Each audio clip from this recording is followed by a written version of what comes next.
अल्लाह की तरफ से भेजे जाने वाले पहले ऐसे नबी जो 950 साल तक जिंदा रहे, जिनका नाम था हजरत नूह अलैहिस्सलाम। हजरत आदम अलैहिस्सलाम की वफात के तकरीबन 1000 साल बाद हजरत नूह अलैहिस्सलाम इस दुनिया में तशरीफ लाए। आदम अलैहिस्सलाम के बाद की नस्लें बहुत ही नेक थीं, पर तकरीबन 1000 साल बाद शैतान ने उन लोगों को बहका या कि कुछ नेक और बुजुर्ग लोगों को याद रखने के लिए उनके बुत बना लो, तो लोगों ने कुछ बुजुर्गों को इज्जत देने के लिए उनके बुत बना लिए। उस वक्त तो बुतों की पूजा नहीं हुई और कुछ सालों बाद लोगों ने आहिस्ता आहिस्ता बुतों को पूजा करना शुरू कर दिया और उस वक्त कुफ्र और शिर्क आम हो गया और एक अल्लाह की इबादत बंद हो गई। तब अल्लाह ने दुनिया में नूह अलैहिस्सलाम को भेजा। नूह अलैहिस्सलाम ने लोगों को अल्लाह की तरफ दावत देना शुरू किया और फिर अपनी कौम से फरमाया कि ऐ मेरी कौम, मैं तुम्हें साफ साफ डराने वाला हूँ, तो तुम अल्लाह की इबादत करो और उससे डरा करो और मेरा कहना मानो, वह तुम्हारे गुनाहों को बख्श देगा। नूह अलैहिस्सलाम तबलीग के सिलसिले में बहुत ही मेहनत करते थे। दिन रात लोगों के घरों में जाकर और इमामत में जाकर उन्हें दावत देते थे।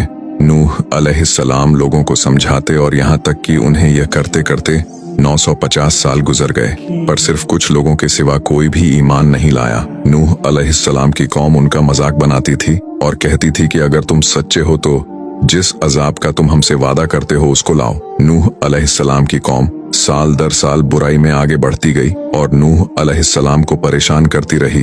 फिर अल्लाह ने नूह अलैहिस्सलाम की तरफ वही की और फरमाया कि अब आपके कौम में से जो ईमान ला चुके हैं उनके सिवा अब कोई ईमान नहीं लाएगा। जब अल्लाह ने वही कर दी और उन्हें बता दिया कि अब कोई ईमान नहीं लाएगा, वो ना उम्मीद हो गए। अपने कौम के लिए बद्दुआ की कि ऐ मेरे परवरदिगार, तू किसी मुनकीर को रूहे जमीन में जिंदा न छोड़ और मोमिन मर्द और औरतों को बख्श दे। नूह अलैहिस्सलाम ने जब अल्लाह को पुकारा तो अल्लाह ने नूह अलैहिस्सलाम को एक बड़ी कश्ती बनाने की हुक्म दिया, लेकिन नूह अलैहिस्सलाम नहीं जानते थे कि वह इतनी बड़ी कश्ती कैसे बनाए। तो अल्लाह ने जिब्राइल अलैहिस्सलाम को उनकी मदद करने के लिए उनके पास भेजा। नूह अलैहिस्सलाम एक पहाड़ पर रहते थे और उनके आसपास दरख्त भी नहीं थे और ना ही पानी था, तो उन्होंने बहुत से दरख्त उगाए और फिर उन्हें काटा और पहाड़ पर बैठकर कश्ती तैयार करते रहे। लोग जब नूह अलैहिस्सलाम को कश्ती बनाते देखते थे तो उनका बहुत मजाक बनाते थे और कहते थे कि यह कैसा मजनू है जो पहाड़ पर कश्ती बना रहा है। लेकिन नूह अलैहिस्सलाम की इतनी मेहनतों के बाद एक बहुत ही बड़ी कश्ती तैयार हो गई। तो अल्लाह ने नूह अलैहिस्सलाम को हुक्म दिया कि मोमिनों को और अपने घर वालों को और जमीन पर बसने वाले तमाम जानवरों को इस कश्ती में सवार कर लो।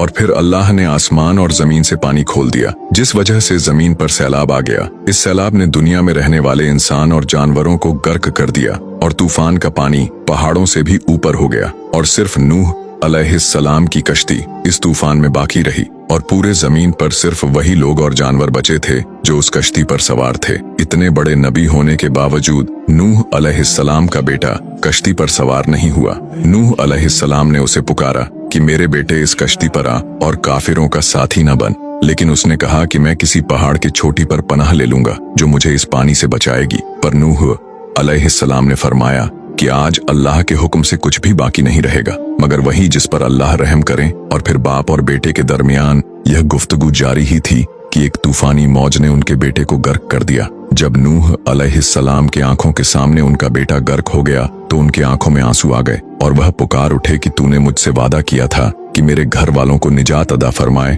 और तू तमाम हाकिम में से बेहतर हाकिम है, लिहाजा यह नामुमकिन है कि तेरे वादे पूरे ना हो। तो अल्लाह ने फरमाया, ऐ नूह, आप हरगिज वह चीज ना मांगे जिसका आपको इल्म ना हो। जिसके बाद नूह अलैहिस्सलाम ये बात समझ गए और फौरन अल्लाह से तौबा की और फरमाया, ऐ मेरे परवरदिगार, मैं तेरी ही पनाह चाहता हूँ इस बात से कि तुझसे वह मांगू जिसका मुझे इल्म ना हो, मगर तू मुझे न बख्शेगा और मुझ पर रहम ना करेगा तो मैं खराबी वालों में से हो जाऊंगा। कश्ती नूह अलैहिस्सलाम और उनके साथियों और उनके सारे जानवरों के नस्लों को लिए पानी की तेज लहरों पर बुलंदी से चल रही थी, मगर जमीन पर मौजूद हर चीज, इंसान, जानवर और परिंदे गर्क हो चुके थे। उनमें से कोई भी बाकी नहीं बचा था। अगर कोई बाकी बचा था तो वो थे सिर्फ कश्ती वाले। नूह अलैहिस्सलाम और उनके साथी 6 महीनों तक उस कश्ती में रहे और फिर आखिरकार अल्लाह के हुक्म से तूफान रुक गया। अल्लाह ने जमीन को हुक्म दिया कि वह सारा पानी निगल जाए, तो जमीन ने सारा पानी निगल लिया और जमीन खुश्क हो गई और फिर कश्ती पहाड़ पर जाकर रुक गई।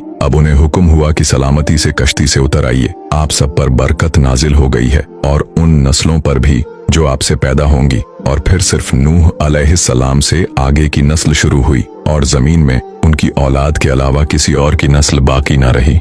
और फिर सारे जानवरों की भी नस्लें यहीं से फिर से पैदा हुई। तूफान के बाद नूह अलैहिस्सलाम 350 साल तक जिंदा रहे और फिर नूह अलैहिस्सलाम 950 साल की जिंदगी जीकर इस दुनिया से फौत हो गए।